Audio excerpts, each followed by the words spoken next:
చాలా మంది చేసే తప్పులు ఇక్కడే తప్పులు చేస్తుంటారు. పెళ్లి సంబంధాల దగ్గర చాలా మంది అమ్మాయిల విషయంలో గాని అబ్బాయిల విషయంలో గాని చాలా మంది చేసేటువంటి తప్పు ఇదే.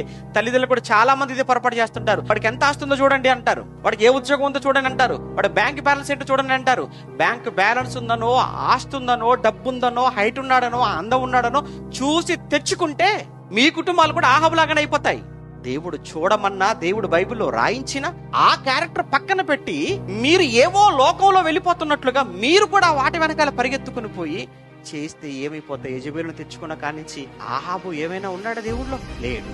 ఏమండి ఆ కుటుంబం ఏమైనా ఉందా? లేదు. రాజు చెడిపోయాడు, రాజ్యము కూడా ఏమైపోయింది? చెడిపోయింది. అంటే యెజెబెలు ఆహాబు జీవితంలోకి వచ్చినప్పటి నుంచి ఆహాబుకు మనశ్శాంతి లేదు. యెజెబెలు భార్యగా వచ్చినప్పటి నుంచి, రాజ్యంలోనికి రాజుకు భార్యగా వచ్చినప్పటి నుంచి రాజ్యంలో కూడా ప్రశాంతత లేదు. దేవునికి వ్యతిరేకమైన కార్యక్రమాలు. వీటికి కారణం